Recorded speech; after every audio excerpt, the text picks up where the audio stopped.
Hello and welcome, and in today's video I'm going to be sharing with you the top 10 Ark Tames to look forward to in ASA. I all do know that you can get these tames already through ASA, but their maps haven't been released yet, so that's how I'm doing this list. Anyway, let's get into it. In at number 10, I've decided to put the Vonaur, and I really do love this as an Ark creature. I love its concept, and I love how it was kind of outputted into the final game. I just love what Wildcard really did with the creature, and obviously Extinction is still not going to be in ASA for a while. You've got the center first, then Aberration will probably be one of the next things. Sorry, Aberration. Always get that wrong. I need to rewire my brain at some point to say Aberration and not Aberration, but at this point I've been saying it for so many years I keep forgetting. But yes, Extinction is definitely not close round the corner, but still it will come out within the next year or so, at least I'm hoping, and this will be a really nice thing to see in Ark, and I'm sure Extinction is going to look amazing when it comes out on ASA. Already Scorched Earth and the island look really good. Scorched Earth especially over the island. The island's got a few issues with it still, but compared to Scorched Earth is doing leagues and leagues ahead of what the island has, so hopefully the center continues that trend, and I'm sure Extinction, Aberration are going to be really great going to the future as well. And I just really love this creature's abilities. I find it to be really useful as well. Easy one to tame too, and I can't wait to see it in ASA. Next up, we've got the Snow Owl, and this creature is here because, come on, don't we all love a little bit of Snow Owl in our Ark lives? It is just so good as a creature, and again, coming from the Extinction map, you can get it on Fielder as well, but that's going to be even further into the future compared to Extinction. So Extinction is going to be the map that we see the Snow Owl on first. The model obviously isn't going to be different, it's mainly the map around it, but it's still going to be just as useful. They obviously do have that dive bomb ability, although they can't deal any damage with it. It is still used as a form of agility for them, and they can get around with some significant speed. Yes, maybe not quite as fast as the Griffin, but arguably I find this just to be a much better creature than the Griffin anyway, so that doesn't really bother me. They also do have a kind of infrared ability where you can see any creature around you that will give off any kind of heat, which as far as I'm concerned is all of the organisms that you'll find within the game, and this is useful for any given PvP or PvE scenario when you need to find a given organism, that being a player or a small creature or just one of your own 10 creatures. You can even use it like night vision. You also want to pump that stamina because they can heal creatures too by freezing them in place, then it will heal them, and the more stamina you have, the longer it can heal up those creatures for. It doesn't matter what they are, be it your own, be it enemy creatures, or be it wild ones. Very useful if you're taming something, let's just say a Giga in this instance, and you've got its health down really low. Probably won't happen, but still, you can just freeze it, heal it up with this thing, and then keep tranking it instead of having to wait for absolutely ages for it to heal up, because that is something which we all really don't want to do, and with this creature you don't have to do that anymore. Of course, also the Snow Owl pellets are very useful with Gactus as well. You can get some insane loot out of them, and all round they're just really good tames. Very easy knockout one, so it's a no-brainer to get one, and I can't wait to see this thing in ASA as well. Next up, we've got the Asterid Alphus, and I really do like this creature from Gen 2, so it definitely is actually going to be a while until we see it in ASA, because Gen 2's a bit further along in the pipeline, but that doesn't really matter either way. Getting back to what I was saying, I really do like this creature. I like its ability and agility. It's just so fun to ride around on, and you can really get places with it. And if you think, well, all the element is just really expensive, the amount of element that you can get on Gen 2 is absolutely insane, and you'll have no issues at all. And also on Extinction you can get quite a significant amount of element too, and that map will already be accessible, so I'm sure, especially if you're doing transfers or you're on like a cluster server and you're going between maps, you already have sufficient element anyway. And the saddle level can be a little bit tricky, but it shouldn't be too much of an issue if you just put the effort in to actually get up to that high of a level. I'm pretty sure you're going to need to defeat some bosses and get some ascensions to actually be able to unlock the saddle. The Tropio is a great other creature to look forward to in ASA though, if the Asterid Alphus isn't what you're looking after. and I find that that creature will be good as well, and I'm definitely looking forward to it, so I guess it gets a brief honorable mention here. But yes, it's just a really fast, agile flyer that can get around, and it also can deal some damage as well, like the Tropio, so this one shoots lasers, and that other one shoots grenades, and it runs on gasoline, whereas the Asterid Alphus runs on element. Apart from that, they're pretty much the same thing, really. At number 7, I've decided to put the Crystal Wyvern, as I find that this is something which I can't wait to be an ASA. Obviously, Wyverns are just going to be a really cool integration to the game, but this is really going to add to it for me, as I love this as a general creature. Considering just how easy they are to tame, it is just insane that people don't talk about these things as much as I do. I always feel like the Wyverns get a little bit too much credit for what it's worth when you factor in the Crystal Wyverns, and they are significantly easier to tame, which is why I put them in as just being a better tame, and that is why I look forward to them so much. But obviously the Wyverns as well, and I guess a brief honourable mention is probably deserved, and it's not like they're useless, they are still very good creatures in their own right, but with a passive tame as easy as this one, the only real difficulty being that you have to knock out Crystal Wyvern to get some Primal Crystal in the first place, and obviously you have to be level 60 as well, but no, runs really aren't particularly difficult, and knocking out one of these things can be easily done, especially with the assistance of a net gun or a basic trap. It really is not going to cause you all too much difficulty. And I find with that, it's just so simple to tame, and a Blood Crystal Wyvern is my all-time favourite, but I know those of you out there really like the Ember Crystal Wyvern, and I could agree with you there. That is a very nice Wyvern too.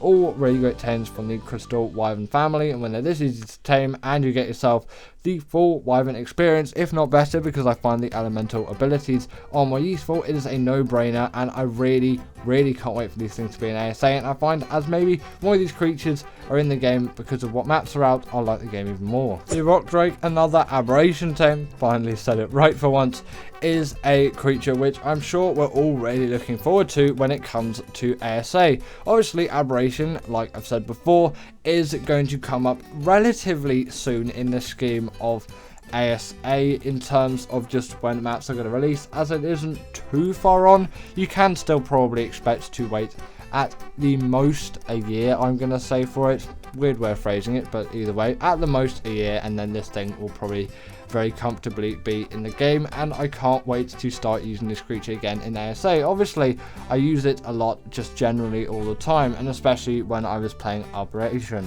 That was a really hit creature for me. Sorry, Aberration. Said it wrong again. I'll get there eventually, I promise. Yes, they are just so good for travel on that map. They can't be undermined for it. And also, they're great on Gen 1 as well. I find through the bog biome, they could be quite an effective traveller. People don't give them enough credit for that, but they really do extremely well from all that I've gathered in using them there. And the Bloodstalker does very well as too. And, you know, that's a creature which I can't wait to be an ASA as well. I'll give it a brief honourable mention here, as I haven't actually put it on the list, and I would put it a lot higher. I just, you know, I think these other creatures will be a lot more popular with you guys as well, and the Bloodstalker isn't widely used for what I really like it for, but I would probably put it around the number 2 or number 3 spot for my preference. But it's not on the list, but I'll give it an honorable mention, and I'm saying if that is a creature that you really like for the use of underwater travel, then for this list I put it in the number 3, number 2 spot. That's about where I do it for all these creatures on the list, but I find that these ones are probably going to resonate with you maybe a little bit more. At number 5, continuing the aberration theme, I've decided to put the Reaper on the list, and I know all of you really do love this creature, and I definitely thoroughly enjoy it as well as a tame, and it is going to be so great. Honestly, Aberration is one of the most atmospheric maps out there, and with a creature like this being in it, it's going to add, and with the graphics of ASA, it is going to look so well, so great, sorry. And I actually do wonder about the performance. Is it going to be significantly better, improved, or is it also just going to perform quite rubbishly? As you do find with maps like this on Ark, they do perform just a little bit worse in a lot of cases. That's probably down to my CPU at the moment, why I'm getting a few performance drops in the game, because I think a 3090 is quite comparable, especially considering I've got the F*3 frame generation mod on, so I am still using frame generation within the game of ASA as well, but I'm just talking about ASE here. A 3090 is definitely sufficient. I'm pretty much cranking the game to full, and I could easily get 60 if I wanted to, but you know, a good CPU is really up there for me to get in the future. I've only got a 3800X, a Ryzen 7 3800X, but I'm thinking of maybe a 5900X or a 7900X going to the future, but we'll see how this year pans out, shall we? Yes, this is a really atmospheric creature, it does a lot of damage, it's got great abilities, and I just love it as a creature, can't wait for it to be in ASA. At number 4, we have got the Des Modus, and this, again, it's not going to be in the game for a while, because the order's a long way down the pipeline, to say the least. It's like the most recent map that's came out to Ark, so, you know, it makes sense a little bit, doesn't it? Either way, with a creature like this, it is just such a good one for my ASE playing. It is the same taming method as the Bloodstalker. You just get blood bags in the inventory, it's going to take it out of it. And obviously this doesn't need a saddle, which I'm pretty sure the Bloodstalker doesn't, if I'm confident on that. I don't know why actually I am saying that, because the Bloodstalker definitely does not need a saddle. But the main thing that this creature does for me is that Sang Elixir, instant 30% of the knockout tame done like that, just boom. And I'm not sure if you can do it past turns, I haven't actually tried it, but you might just be able to click E for that first feed and 30% of it's done like that. But either way, that's a great thing for me to have. And they also can farm blood bags too. They're great gliders as a general creature. Well, obviously they are flyers, but they have that dive bombing ability. They can go invisible at the night as well, but because I was in the wrong biome for this, I couldn't test that out for the B-roll. But yeah, really great creatures. Then number 3, I've decided to put the Maywing, and this is obviously again going to be quite far down because Gen 2 is a long way away in the pipeline of maps to come out. But either way, this is like the best glider and travel mound out there. Obviously you can still use it in ASA at the moment, but I'm talking of when that map officially does release for these creatures, the main map that they originally released with, because that's how I'm judging this list, like I said in the introduction to this video. But they are just so good at gliding and flying, and they can be unlocked at level 18 because that's the saddle level. Probably want to be level 21 though, because with Trancaros it's much easier to get a significantly higher level 1. Just put some signs down, trank these guys out, and then that saddle you should be able to craft with relative ease. Not really expensive, and then boom, you've got yourself the best glider in the game. It is absolutely insane how easy these things are to tame, which is why I look forward to them being in ASA so much, as they are just so good and so useful to use all around. They also do act as a portable feeding trough as well, which is just generally really nice, and I enjoy that for when I'm doing breeding or maybe getting some mutations onto creatures. The Gigantoraptor's a good one as well, but obviously that is already in ASA and isn't in ASE, so it's an only ASA thing. They can also gather berries as well, and they're pretty good swimmers. Then number 2, I'm putting the Shadowmane, and this is where I put the Bloodstalker as well. Like I was saying when I was talking about the Rock Drake, you know, this is where I would actually put it. Not even the number 3 spot, in the number 2 spot, but the Shadowmane is going to be the main creature here, as it is just packed full of abilities. Again, a Gen 2 creature, so it's going to be a while, but that's beside the point. I guess you've got more time to enjoy the wait and really anticipate how good it's going to feel when this creature is actually into the game. There's actually something to be said for that. They have an incredible amount of mobility though. They can jump to great heights and get around with absolute ease. You'll find no issues with the traveling abilities of these creatures. On top of that, they do have the hydration buff as well. They're the pack buff, making them really great for boss fights too, and they have natural armor, obviously with no saddle, which is unlike the Wyvern, which has no natural armor and not a saddle. They're also really great swimmers as well, and they actually can be used for the mode boss fight, which is also not in ASA, because you know, Gen 1's still not in the game yet, and it still won't be for quite a bit. Actually, I'm pretty sure no Gen 1 creatures on this list apart from the Bloodstalker. But anyway, let's continue to the spot number 1. And in number 1, probably like my favorite Ark Tame really out there, is the Deinonychus. I love this creature to death, and I just can't wait for it to be in ASA. Not actually sure when Valguero is on, it's going to be implemented into ASA. It's in the pipeline somewhere. I'm pretty sure it's not as far as Gen 1 and Gen 2. It might be after Extinction or before Extinction. I'm kind of putting it around that spot, so maybe year and a half, 2 years at most, I'm saying, until this creature's in the game. Again, I've completely forgotten the pipeline. I might as well just chuck it up on screen right now if you do want some reference of what I am talking about or trying to recite over. But either way, they spawn on Valguero, only Valguero, in the chalk cliffs. At least I think they're called chalk cliffs. I was going to say crystal cliffs, but that's a completely different thing. I'm pretty sure it's not even on Crystal Isles. That, yes, Chalk Cliffs biome in Valguero, they have the pack buff. Essentially what you do to tame one is you get the egg out the nest they have, and then you'll want to escape because all those Deinonychuses are going to aggro onto you, and then it's going to raise it, and then boom, you've got yourself Deinonychus. They got the pack buff, they take no fall damage, they are great for doing all kinds of parkour and things like that. They're great for bosses as well, as they can deal bleed damage to them. Obviously they can grapple onto them and just tear them to shreds with that bleed damage ability. It is really insane what they can do. They can climb any kind of wall, vertical surface, as well as they are just insane creatures for doing all of this stuff, and that is why I just merit them so much as creatures, and it's why I really do look forward to them the most out of any creature in Ark to be in ASA. The top 10 best early Ark Tames. In at number 10, I've decided to put the Rex, as I find this is generally a very admirable creature to have in any given scenario, and it's been in the game for just such a long while. It's been in the game since it's been released, so it's almost been in the game for 9 years now. It's a lot of games in one sentence, isn't it? But either way, this is the creature which would get you through all your bosses. This is the creature that you would look up to, because you're like, come on, we'd have to get yourself a Rex, because the Rex is, or at least one of the gold creatures that you would be going for in the early stages of Ark, and it really still does stand up to that to some regards today, although it has lost a little bit of its popularity with ease of taming and other creatures coming out, which you might just say are simply better. But there were some other good options at the time. Obviously things like UTs and all of that didn't exist at all back then, and you know, that's a 2017 creature, which is far too late for this list. I'm pretty sure all the creatures on this list are 2015, but there might be a few that maybe just peek into the 2016 era. Next up, we have got the Quets. As I found when this dropped, still in 2015, at least when I checked the dates the last time, it was still 2015, and it really does hold up as being a really great Ark Tame, and it did kind of shake the scales a little bit when it released. Nothing really like it had been released before, and that's why it really stands so well as a creature. Like, look at this thing.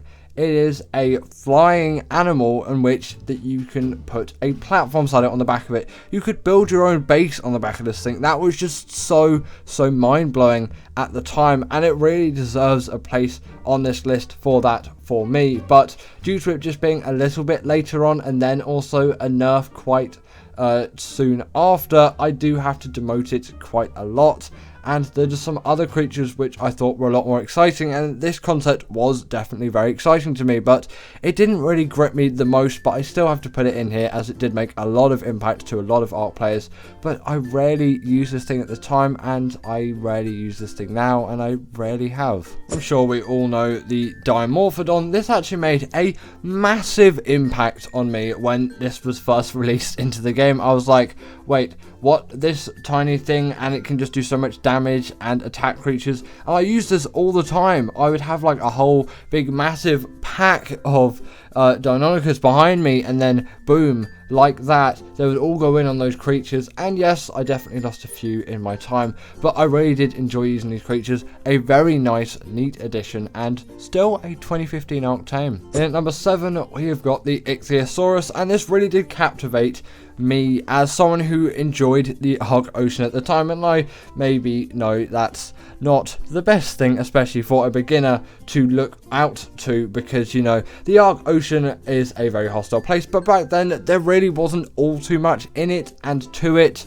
and you didn't get, obviously, those birds, I can't remember the name of them now, that would steal all your stuff. Not sure when the jellyfish and electric eels were added, but you did have like plesiosaurs, mosasaurs, megalodons, and obviously the Ichthyosaurus when it was added. At least I'm pretty sure it wasn't around once the game was released, but still a 2015 creature nonetheless, I'm sure of. This was the first creature, as long as I'm right, to include the passive tame, and that added a lot to the sense of the game, and it was a really cool ability, and I still remember it to this day. The passive taming ability, or not really ability but method, was a nice thing to have, and it really felt like the game was evolving, pun intended, because obviously the title has evolved in it, and it was a nice step in the right direction for us, and we really enjoyed this creature. And I say we because everyone that I know when this came out was really excited about this creature. It was a fast, agile underwater mount that could be tamed really easily, and it offered a lot of support with underwater exploration. Very good early tame. Speaking of the Megalodon, I've decided to put on this list as well, as I really did love this creature. This was the first underwater mount I ever tamed. Named it Bruce, obviously, because you've got to name it Bruce. The shark in Jaws was called Bruce, so you've got to name all your sharks Bruce. At least that's the way that I look at it. What's your name for your Megalodons, actually? Because I want to know. Comment that down below in the description, or in the comments, actually. You can't comment in the description. Don't know why I said that, but yeah, comment that down below. Would you name your Megalodons, or do you have any funny or interesting names for any of your creatures? As I have a couple, I've probably hinted a few of them in the videos, but I want to know what yours are, because I know people that have loads of weird names for creatures. I'll give you one right now. The Titanoboa, no Titanoboa, it's a danger noodle. Always, that was one of my favourites. The Megalodon has since seen a TLC though, since its release, and now it does the bleed ability, but I still really loved it back then. I didn't even know what a bleed ability was back in those days. As far as I'm concerned, that wasn't in the game at all, apart from maybe the Giga had it when it released, something like that, but that might have been a later edition as well. The Giga was also later on the list, by the way, but let's continue. Now, I'm sure we all know what our first flight was, and in number 5, I've decided to put the Tanon Slapbang in the middle, because I feel like it deserves this spot on the list. It will be your first flyer in Ark. At least it was the first flyer in Ark that you would be taming back in the day, as, to be honest, pretty much everyone was playing on the official rates, really, unless you were playing single player. I think there was still that 2.5 extra multiplier since the game had been released. Either way, not too sure. The grind was definitely on back in those days, though, and you'd have to grind a lot to even get yourself a Pteranodon, and let alone an RG, but we'll get onto that later in the list as well, by the way. And this was just pretty much your only first flyer that you'd be getting. You would bowler it or trap it in some way, and then after that you would knock it out, and then boom, you get that saddle. And that chitin and keratin was the hardest part of getting this thing, probably, at least in my opinion. Obviously getting to the level of the saddle was just a tremendous exercise to get to at the time, as well as getting to like 35 or 40 I think it was, because they grouped levels and 5s and 10s really in those stages of the game. Like you get loads of stuff at level 25, and then you get loads of stuff at level 30. Kind of glad they changed it, because you get stuff at all different levels, and obviously it's a lot more organized now. Did you prefer the old system? Do you prefer the new system? Give me your take on that, because I'm definitely a very new system for Ark stuff, but you know, your preference might be the old stuff if that's your thing. Would you rather just get loads of stuff? Actually, let me rephrase this. Would you rather get loads of stuff at level 25, or get stuff at level 21, 22, 23, 24 and 25 just as a collective? Or would you rather just get everything at 20 and then 25? Would that be better for you, or would that not be better for you? Comment that down below, because I'm inquisitive. Continuing on, I have decided to put the Spinosaurus, as I really did look up to this creature in my early stages of Ark. You might think, well, the Rex is that go-to all-time creature where it's like, you know, the Rex is my goal tame, that is the only creature I'm going to go for. Why possibly would I go for anything else?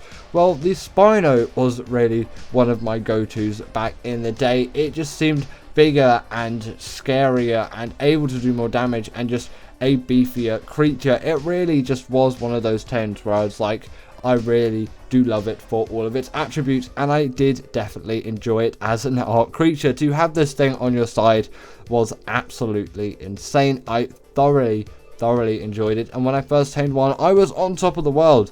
I couldn't care less about my Rexes. Obviously I still kept care of them, but the Spino was the new business in town. It could just do everything that I needed it to. It was a really great underwater tame as well, so I felt the Ichthyosaurus and Megalodon were a little bit more obsolete, although I still did use them quite a lot, as you know, you could get around still very easily with those. And you know, I had that kind of underwater base setup that Squid had in his old Ark videos from back in the day as well. I did actually find that to be quite nice for me, actually. But the Spino still did kind of replace a lot of creatures for me in a way, or at least take a lot of the attention away from them, you could say. And again, this creature has had a lot of TLC mainly just actually the form of one TLC, since it's been released, a model change as well on top of all of that, and it really is for the better. It is a much better creature now than it was back in 2015, but still I really did love it, and it was a really great early addition to Ark, and I'm pretty sure it was definitely, actually I'm like definitely confident that it released with the game. In number 3 we've got the Carot, and I just love this creature to death back in the day. I really did just sort of need one of these things. I was basically just completely reliant on having a creature like the Carot for me. It was a go-to of mine, and it still is a go-to of mine. It is held to the test of time, and I really do love it as a creature that came out in the very early stages of Ark. Again, very confident that this was just released with the game. It has also had a lot of TLC too, in the form of one TLC update, where now it's got the bleed ability, and it just generally is a bit more well-rounded. I'm not sure if it's had a model update. It definitely had a texture update at some point midway through 2015, maybe going into 2016 at that point, and that was actually quite exciting to see. But the Carot really did just excite me as a creature, because I had loads of raptors at the time, but they kept getting killed, and it really wasn't something which I wanted to keep taming. And I saw the Carot and I was like, right, I'll get one of those. Looked at where the shadow level was, and I was like, maybe I shouldn't, but I was like, no, I'll still get one. And then it followed me around everywhere once I obtained one, of course, and I would take it on metal runs and all of that, and just let it attack some things, get its level up, because that's kind of just what I did to level up creatures back then. You know, I just take them around with me and just tell it to kill things. It really did also just make my life a whole lot easier as well, which just added to the overall benefit of this creature and how much I loved it. And then when I finally got that saddle, it was just so nice to ride around on these creatures as well. And then I could progress onto things like Rexes and Spinos, because allos weren't a thing at this time whatsoever. I think they're a 2016 addition to Ark, and the Carot really did rule the roost, and I still think it's quite high up there for me, and actually for me, superior to the allo. In number 2 we've got the Argentavis, and this is again gone through TLC with a model update and a whole host of new features. Not sure if I actually did have the Smithy as a saddle when it first released. I think the Castoroides was the first one to gain that, but maybe it gained it at the same time or at a later date when the TLC stuff happened. And I'm not sure if it had all the weight reduction, but it definitely had a very high weight stat, and it could pick up a huge amount of tames, much more than something like a Pteranodon, and it really was just an upgraded Pteranodon in my eyes. More stamina, more weight, and because you could crank the speed on these things, because movement speed on flies was still a thing. Really do wish that that was still a thing that you could do, because I just loved it so much. And I still, obviously, every time I'm playing single player or if I'm running a server or something, I will always have flyer speed leveling on, and obviously player speed leveling now if I'm doing ASA, which actually I do little of. I mainly stick to Survival Evolved, because I'm just enjoying it a lot more right now, and I am playing through Gen 1, and you can't really do that on Survival Ascended at the moment. I'm playing through it again, obviously I have done Gen 1 before, and the RG really just was the kind of gateway to the best fire on the map, and that's why the Quetzal really didn't land too much for me, because I felt the RG did everything it needed to do for me, and I didn't need something like the Quetzal. Yes, the Skybase was very cool and inventive, but maybe not quite what I wanted. And in number 1 we've got the Giga, because this is, in my opinion, really deserving of this spot. It is just a go-to Ark creature for me, or at least it was back in the day. Now I kind of tend to stick to the Castoroides. And come on, this thing still released in 2015, yes, later on in the year, and it was an absolute monster. It was just so fun to get. The Rex and the Spinos sort of seemed a bit obsolete with a creature like this. It was so massive, and it might have done the bleed ability back then, but I'm not sure. The wild ones, obviously, because the tame ones had no bleed ability whatsoever. And obviously the wild ones were a lot more powerful than once you got the same ones, but you didn't really notice that at the time. You would just absolutely decimate all the creatures in the area, and that rage buff was actually a really cool, nice, neat ability that you'd be crediting a lot of the time. At least I was. I thought that was a very cool addition, and it really made the Giga more immersive as a creature, where now it just kind of seems to be an annoyance. And it really didn't feel like its stamina was too awful back in the day. I never really encountered that all too much. I'm not sure if it was reduced or something like that, or just simply a placebo on my part, but I really do find that with stats like stamina and weights, they always felt higher back in the day. I'm not really sure why though. But anyway, that is the end of today's video. I really hope that you all have enjoyed, as I've definitely enjoyed making this one. As always, comment down below what is the best early or OG Ark Tame to you, and if you didn't agree with this list, then put your 10 down below in the comments, obviously not in the description, and I'll see you later.